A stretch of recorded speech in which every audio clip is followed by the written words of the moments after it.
Qu'est-ce qui se passe maintenant à Bunagana? M23 a Betty. Incapable de recommander des mecs. C'est quoi?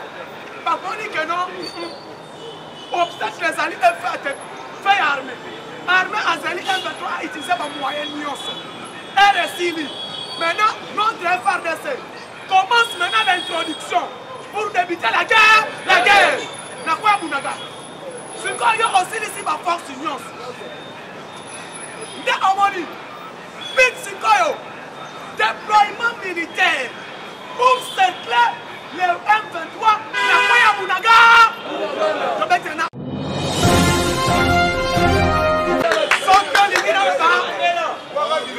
Ceux qui veulent faire des informations dans la base.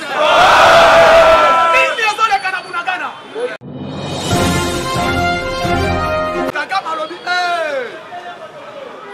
Albisi Museveni. Au moins une troupe est dans la Bunagana. Soit Babani Bitu. Ngai na kozanga esika kokime. Yope okozanga esika nini ya kokime. Qu'est-ce que nous allons faire? Comme fin de l'année, le président dit ceci. Je ne peux plus encore attendre le mot M23. Nakati a RDC. Alors, dit, la guerre n'a pas commencé. La guerre fait un Kouna. Et puis, tu comprends à la source. Ici, la guerre est où? Mais qui veut dire à la source? Faire des efforts à frapper Bango. Si Nakati a roi.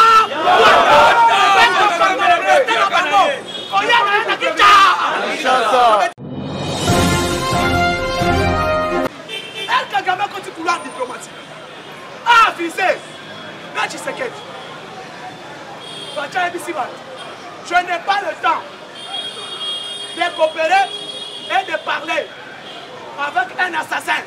Assassin, c'est qui? C'est Paul Kagame.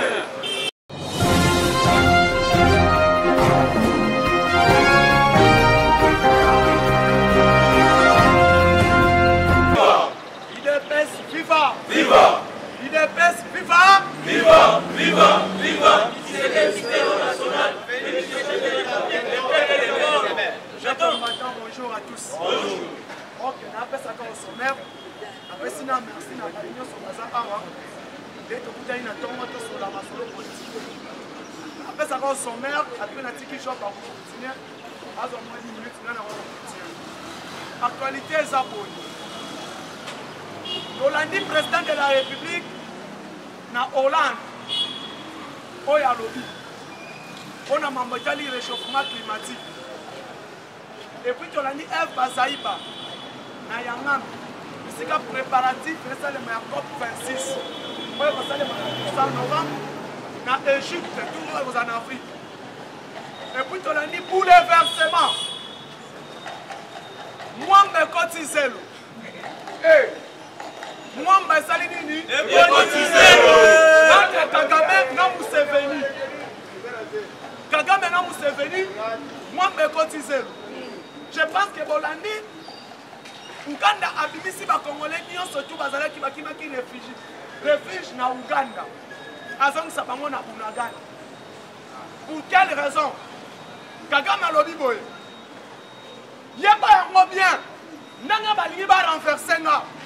Et puis, on va renverser les Sousunani. Yo! Et ça, c'est l'autre au Congo à se préparer. Donc, pour expliquer ça, les mines de Yami Balé. Délégation militaire américain au Bayambamaki et pas ministre de la Défense. Parce qu'après, qu'on visite, salle d'expo, il y a des armes. Pour ici, à présenter Congo. L'achat d'armes, les achats d'armes, technologie, c'est un expo. L'arme or ici qu'on peut à Congo. Stratégiquement sans nos militaires. Parce que sur le plan renseignement, technologie, donc expo au monarchie. Et ça n'a pas qu'à. On sommes à Mades, Bachelio Matabis. Et alors, comment est-ce qu'il expo? Maintenant, tu peux expliquer Awa, qu'est-ce qui va se passer? Après, plan il y a caméra. L'homme il va communicateur avec la caméra. Donc, on va voir. S'il vous plaît, na IDPS, tozana maboma, tozana batuba raisonnable, tozana ba scientifique, caméra tout tayangoyo, benda ba communicateur non ma toy comme les na Canal Presse. Pour dire 2023, l'Union sacrée va soutenir Vital Kamerhe.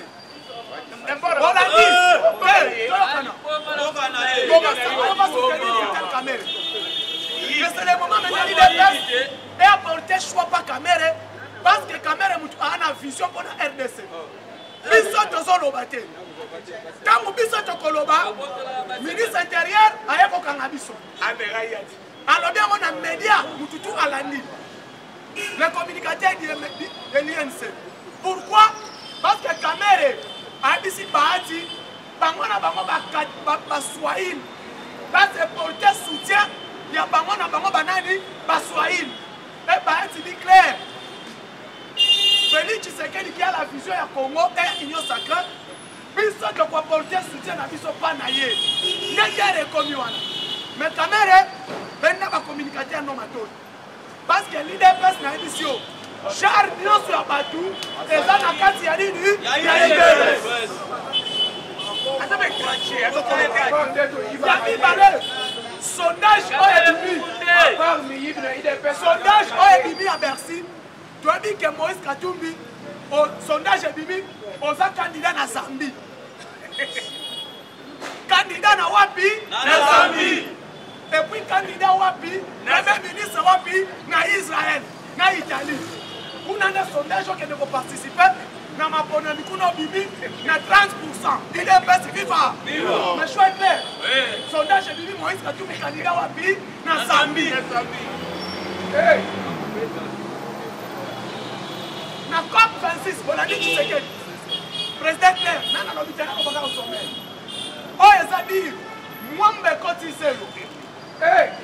Nani akoboma moninga nana koya moninga Hollande ba Amerika ba nani Félix Tshisekedi na Hollande facha bisi bango a za pays na ngate ato esome pays na ngazo bikincha Congo yeme azonga kinoto to expliquer ko ele kikuna ngati c'est la paix totale sur toute l'étendue du territoire national. Avant fin de l'année, nous sommes prêts à coopérer avec les diables. Et le ministre de la Défense, il est clair, Abi Poutine n'est pas un sorcier, Poutine c'est un monsieur qui respecte sa parole. Alors le coup de lobby, dans une semaine, Bassoloni est dans une semaine accueilli. Et je suis rassuré que les armes maintenant, elles sont à Kinshasa.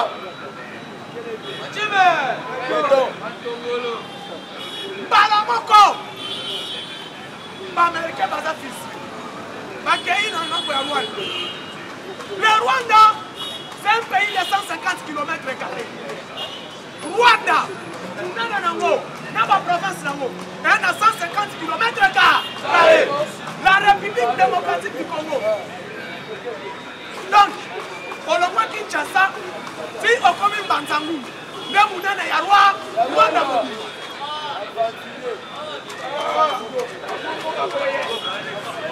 Le Kaza, dans Kinshasa mobimate, na lobi olongwe Matadi Kibala, Miten, au revoir Kinshasa, si Banzangu, c'est 145 km, ne munene ya Rwanda.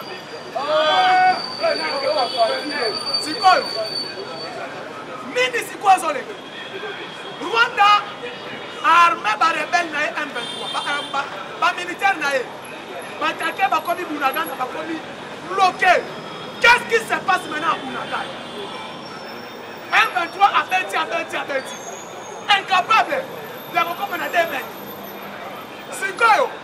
Par contre que non obstacle les alliés fait armée azali M23 a utilisé ba moyen nyonso RSI.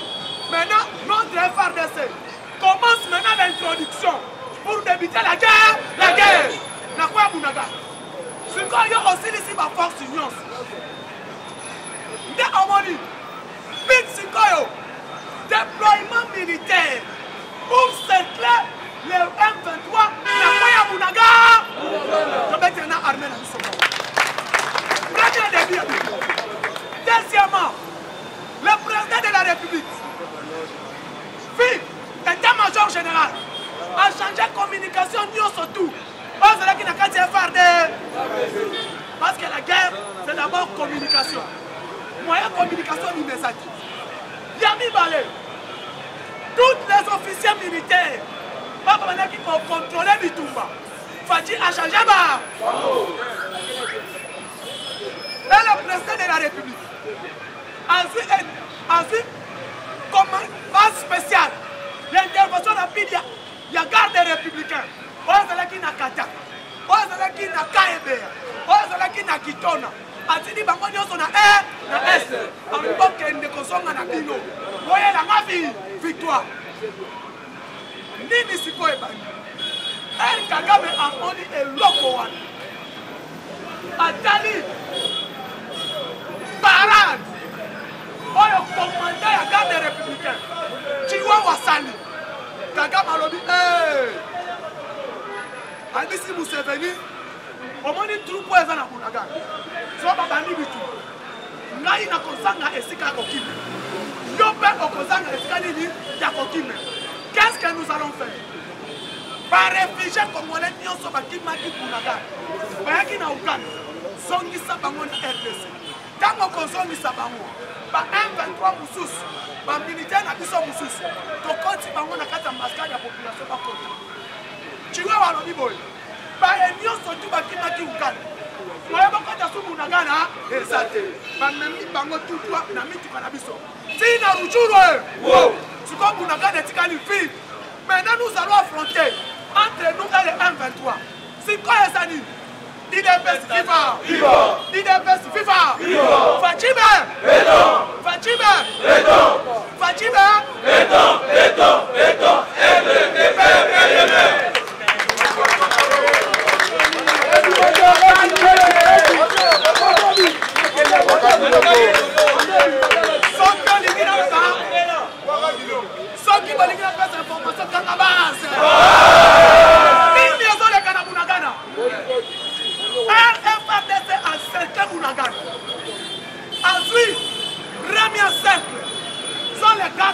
sont de qui?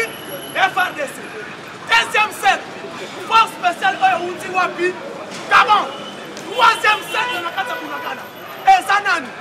Deuxième force Outi Kalebi, Kaebeya, Kitona et Lubumbashi. Qu'est-ce qui va se passer? M23 maintenant, notre force rwandaise, il sait ça maintenant comment? À se sentir que ils n'ont pas des armes. Mais ils ont vu les armes sophistiquées. Il y a eu 15 hélicoptères. Il y a détection militaire et intelligence ématique. Le délai sont une seconde et 23 pour verser. Dès qu'on m'a dit que c'est ma mouchoir à paix. Alors nous voulons la paix.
Marche et endurance.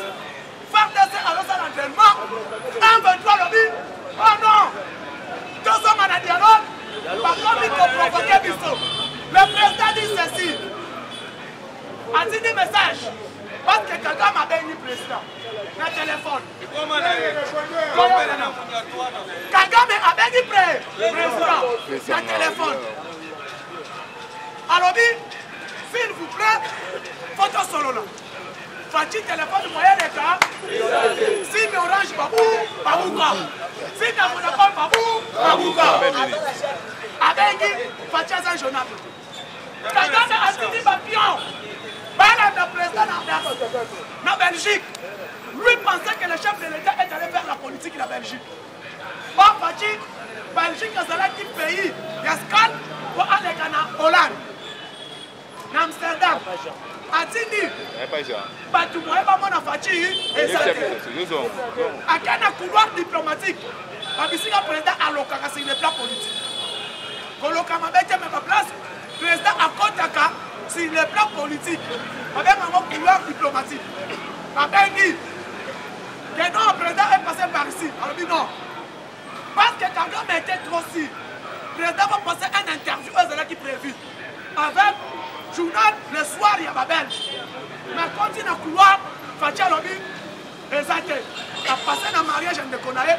Quand elle est même jour, il y a Hollande. Wow! Kagame a mon aboy. Tshisekedi, Macky Sall, Nana Akufo, Yakana, et Moussa Faki, et le président Marshal Idriss Déby. Amoni, Alkash Touadéra, Madame Yatanzani, Akaïcha Zambie, Abdali, Batunion sont on a président sud-africain. Ennemi géré à Polka, moyen comme les athées. IDPS FIFA, émissaire de moyenne. Par le temps, les gars par M. Fortina. Tout ceci, c'est quoi? Parce que semaine Oyo, comme fin de l'année, le président dit ceci. Je ne peux plus encore attendre le mot 1-23. Nakati a aidé RDC. Alors, dit, la guerre là où a commencé, la guerre fait un zone à coup. Et puis, quand on commence à la source, ici, la guerre est où ta? Mais qui veut dire à la source, faire des efforts à frapper Bango. Si Nakati a roi,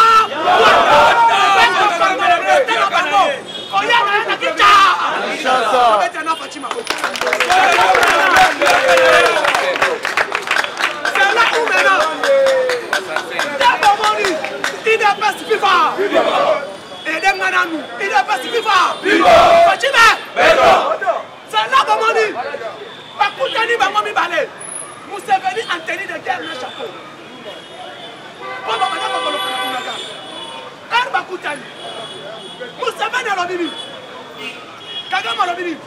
C'est déjà trop tard. C'est déjà trop tard. Qu'est-ce que maintenant qui se passe? Papi, c'est information diabolique. Bonne année. Force spéciale au commis Kuna. On a délogé 1-23. Mais ce qui dit qu'on a guerre, deux façons. Trois façons. Diplomatique, militaire et politique. Kabila n'a mais c'est Gandour cosmétique. Kabila aime ses Gandour cosmétique. En même temps, un du Douala, il devient congolais du Bandoulou sans que tu aies abîmé la ouate. Si le plan politique est guerre, mais c'est Gandour cosmétique. Angèle cosmétique à Kaye. Il y a 17e rue. Vous voyez bien? Ça, c'est le Gandour cosmétique pour comprendre. Quand il a habité, il est Kaboul, Kabouli, Kaboul, Jaman, et Kaboul, Jaman, Kaboul. Par contre, on a une identité différente. Mais Moutouka, comment? Quand on y est basicole, le bisou de Pessie Combo, mais c'est Gandoura cosmétique. Herba Koutani, Nabanemi. Élection, sache-le bien aujourd'hui. Élection, ça se passe d'abord, c'est toi. On ne peut pas aller aux élections avec Tshisekedi. Comment? Tshisekedi a gagné la confiance du peuple congolais à l'Est. 2. Tshisekedi a transformé Katanga en Bruxelles. Oyo Katumbi, 2 mandats. Gouverneur, ni supermarché, ni hôpital, ni école, ni route. Développement des infrastructures.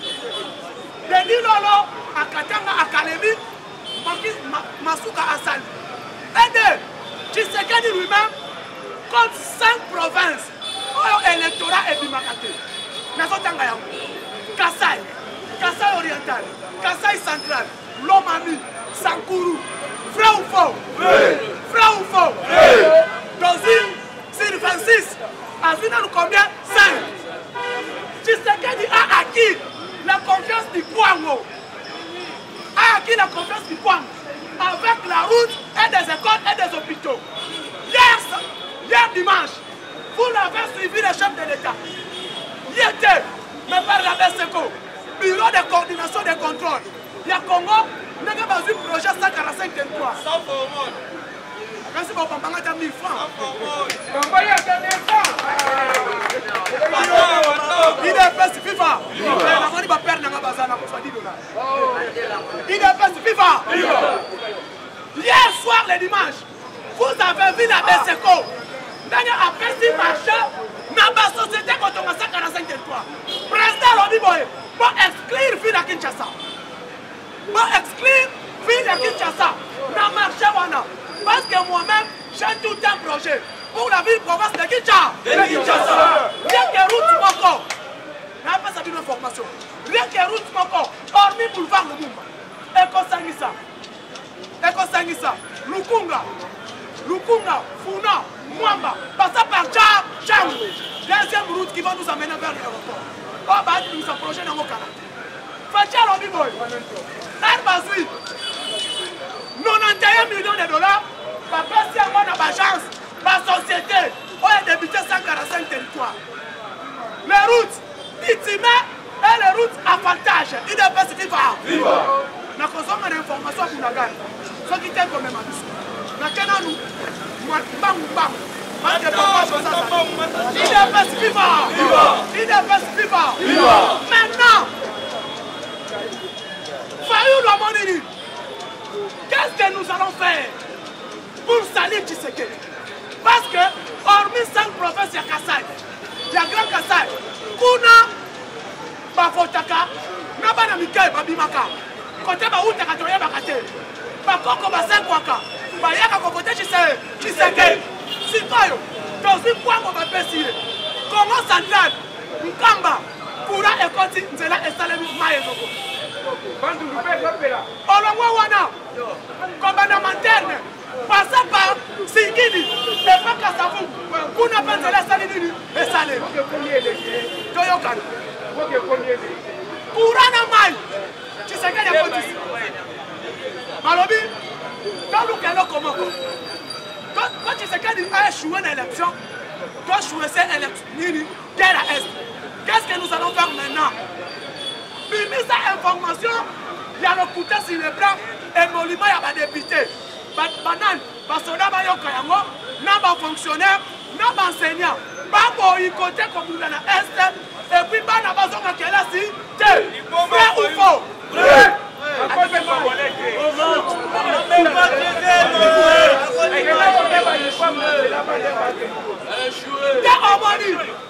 Fayulu a mis cette information. Mais il y a Moko, alors cet argent sort depuis le mois de janvier. Depuis le mois de janvier. Il y a Azwakaya. Donc par exemple, c'est vrai. C'est que il y a Azwakaya. Tommy Tuna. Depuis janvier, Fayulu a mis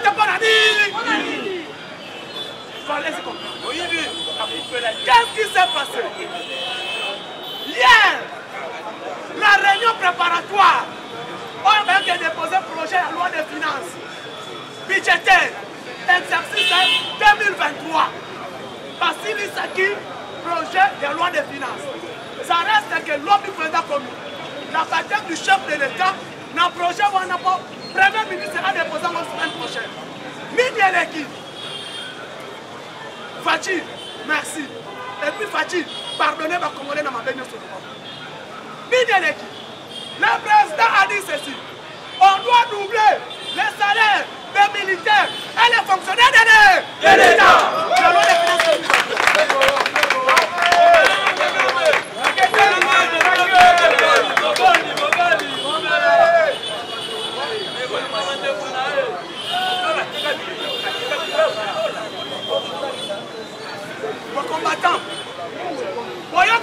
quitter. Fatia Lobi Boye. Bolongo la 30%. Dans le salaire, il y a un membre institutionnel. Commençons par la présence de la République. Parce que Fatia c'est une institution. Assemblée nationale, c'est une institution. Hormis l'institution budgétaire, on contrôle le fonctionnement du gouvernement. Ça s'appelle l'Assemblée nationale. C'est quoi yo? Parce que la loi des finances d'exercice 2020. Priorité Zani. Fatia Lobi Boye. Priorité Zani, le social du peuple congolais. Construction des hôpitaux et des écoles et des administrateurs du territoire. C'est tout détenu du territoire national. C'est quoi Zani? Province de Katanga. Province de Lubumbashi, Grand Katanga. Province de Nord Kivu. Sud Kivu. Fatia Lobi Boye. Retour du trafic commercial entre Kinshasa, Tibunagana et Salani des autres. Donc il veut dire, Makamba Bunagana Osana. Si tu comme en octobre, à Bouo, bien. Et là, pour ça, les minutes. Herba Yoki, la communication, Amérique Yoki, d'ici novembre, visite, Yamoudoli Makapamba Pamate. Ya Poutine, na Afrique, ya Oyoki, Poutine a passé la visite na Union africaine. Ya Alobi, quels sont les présidents prioritaires au Fona Sola Nabango? Président congolais, président tanzanien, président sud-africain, président égyptien, Macky Sall, Koïta, et président Burkina Faso, Amérique Alobi Boye, je vais sanctionner Union africaine.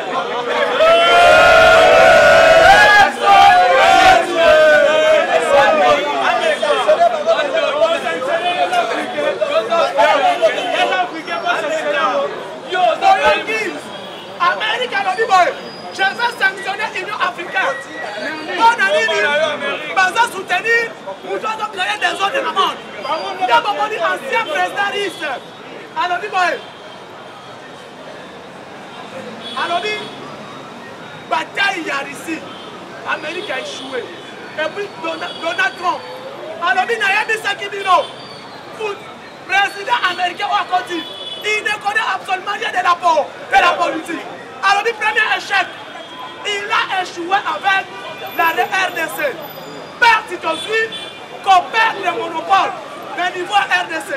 Alors, Naïf Onasom, parce que c'est moi qui connais des entretiens que j'ai fait avec le président de la République démocratique du Congo. Dès au moment Joe Biden, alors l'invité spécial, dans son sommet des Nations Unies, c'est Tshisekedi qui va continuer à son année en côté du politique. Puis c'est le Bible. Non, sur les plans politiques, sur les plans diplomatiques, la République démocratique du Congo, les combats ne coopèrent pas politiquement avec la Russie. Quand-il peut s'acheter qui m'a pied chez moi. Alors moi et la Russie, elles ont coopération purement commerciale. Russie n'a son bac à cobalt. N'a son bac à Mindou. Yo Américain va voter que la gamme. France au boy. Mais n'a accueilli. Pas Moutou Oyo. A voté que la gamme Mindou. Purement n'a son Mindou qui a beau. Bien. Yami Balé. Russie à l'Oliboy. Nakoya. Donc opérer sur le plan agricole. Agro-industriel. Mais qu'on a l'industrie dans la d'ici 2024, la République démocratique du Congo, la Salibi, la Afrique africaine. Coopération. C'est le plan politique. Natikali, pirement, dans la République, dans le royaume de Belgique. Vous n'avez pas coopération politique. Ah, l'Américain va dire, ah, mais puis c'est de Boïkaka. Vladimir, comment dit Vladimir? Et ça va soda. Au Bazana Mali, il y a un peu ici à l'ONU, pendant 2 mois, pas comparer dans le Congo. Si le plan renseignement, on a confié à l'Est. Mais pas bon.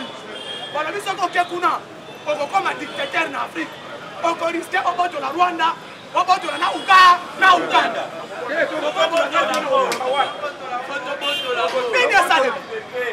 Lobby IDPS viva! IDPS viva! Lobby Bolani président niveau, il y a Amsterdam. Tala. Pourquoi tu sais qu'elle a bibi ça qui l'autre? N'a qu'à ici 2 personnes.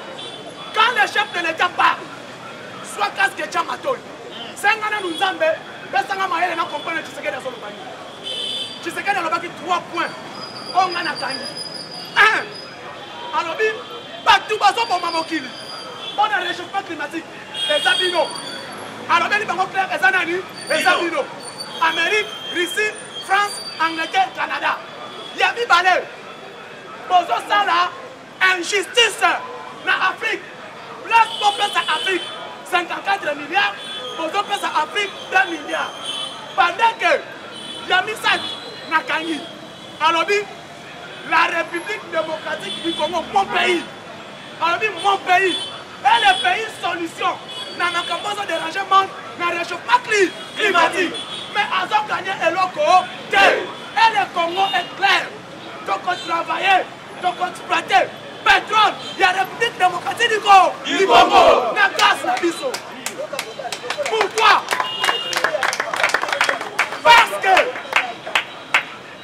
tout a besoin d'exploiter la bango. Pour ça, la bango m'a emballé le réchauffement climatique. Comment Naï n'exploiter la gare Boboy? Ceux qui vont passer bango le vite possible. Et puis, ma pays place ça, sans bango et zali. Ma place, on va faire insécurité et ça. Et zali. Besoin d'aider du soutien. Après, on a vu problème, il y a eu. La République démocratique du Congo est agressée par les rois de Rwanda. Dans le sommet, FMI, BAD, Banque mondiale, et les représentants de Joe Biden, le pays union. Macky Sall a tché Moutou na sey. Après, Betty Mabo, ce qui Macky Sall a Betty Mabo, c'est le président en exercice de l'Union africaine. Donc, Fatih a parlé devant l'Union africaine, devant l'Union européenne et devant la Nation Unie. Parce que le secrétaire général a ONU a mis ça qui se serait relobé. Mais il a parlé. Et puis, Syrie, après le secrétaire général a ONU, on prend des actes. Si quand les amis, El Kagame quand il couloir diplomatique, a avisé, là tu sais qu'est-ce. Je n'ai pas le temps de coopérer et de parler avec un assassin. Assassin, c'est qui? C'est Paul Kagame. Je n'ai pas le temps de côtoyer avec un diable. Diable dehors ailleurs. Pour détruire l'Afrique et rejoindre Grand Lac. Important, c'est la piste aux amis de mettre fin. Guerre et songa. Bisika et Uta. Beto Sili Samo. Bisika et Bandela. Guerre et Bandela wapi? La Rwanda. Si quoi l'Amérique à l'Olivo? La Kogi au 50 côté pour la Likenele. Minéré n'a pas besoin de Uta RDC. Rwanda a fait un bon RDC. Mais Minicho, pas trafic et ça. Tu sais que les lobbies, on dit à Kangasa la Nini, à Kenya. Donc on s'en a négé. Alors, base stratégique, il y a les États-Unis et sont à RDC. Tu sais que les lobbies, base il y a des objectifs pour le Congolais amis. Paix dans l'Est de la République démocratique du Congo. Nous voulons la paix. Avec la paix, armée conjointe, Kenya, RDC, Burundi, Tanzanie, SADC, elles ont déjà totalement déployé. Sur le plan communication armée,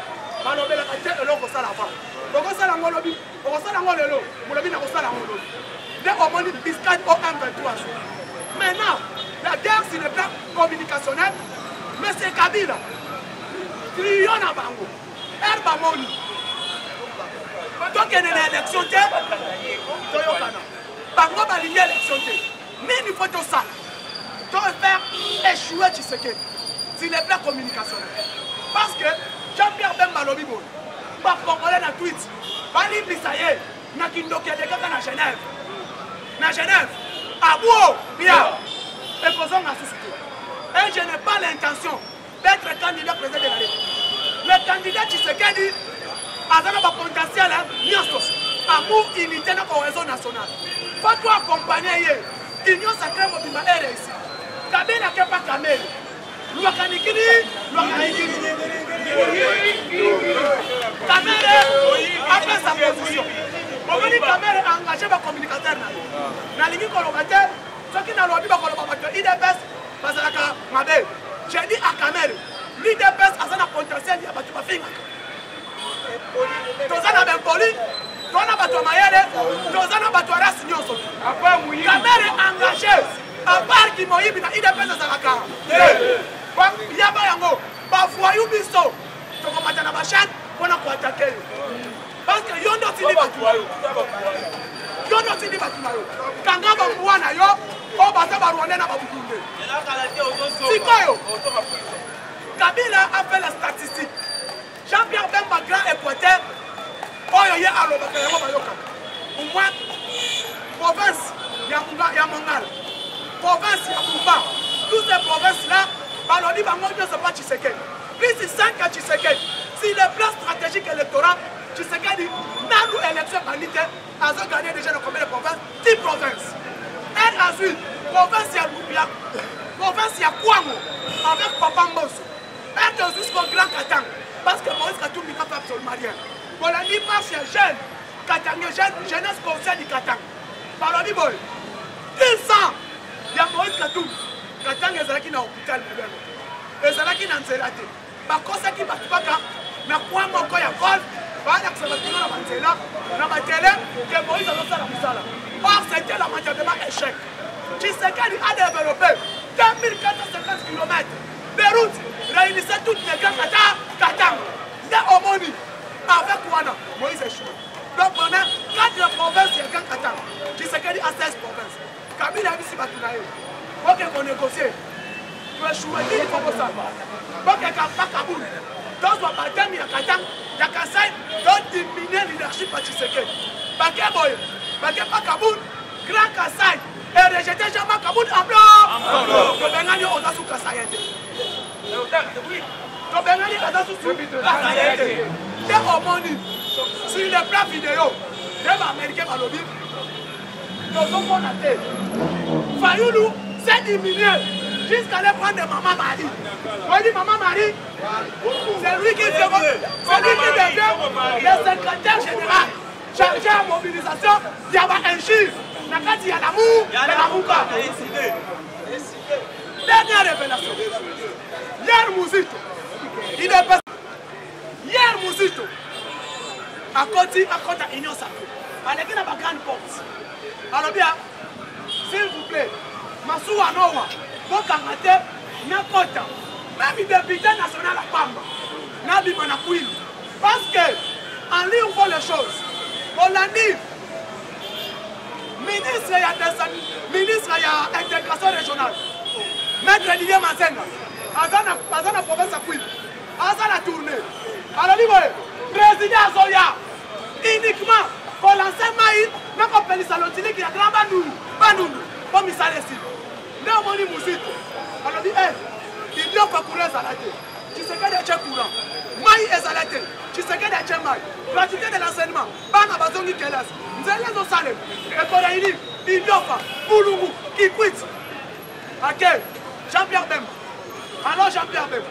Bon, comme on apporte à l'Union sacrée. Nous avons ta chance. N'a pas. Parce que ce qui n'a pas dit, n'a pas quoi. Aïe,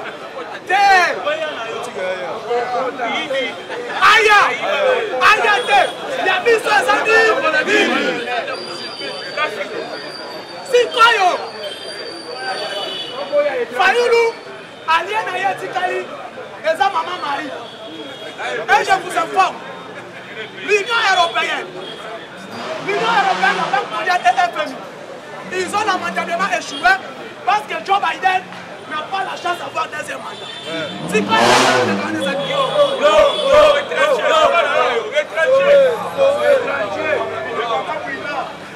il est pas vivant. Il est pas vivant. Mouzito, l'Union européenne et les démocrates vont rater l'élection. Parce que, selon Medvedev, alors le président ukrainien, alors le président ukrainien actuel, Azo Senga, négociation directe avec Poutine. Azo Mana IRSS. Poutine parle au Biboy. À cause de un militaire Ukraine, dans une solution de décision. Il y a un président là-bas. Maintenant, les démocrates, ils ont perdu. Donald Trump a zongi dans plus de 60%. La confiance du peuple américain. Ils ont une élection. Maintenant, États-Unis 2025 élection. Plus encore il y a Tshisekedi et Donald Trump. Les Américains, les républicains, les démocrates, Donald Trump est à Zongi. Tshisekedi devient le roi de l'Afrique et le roi de la République démocratique du Congo.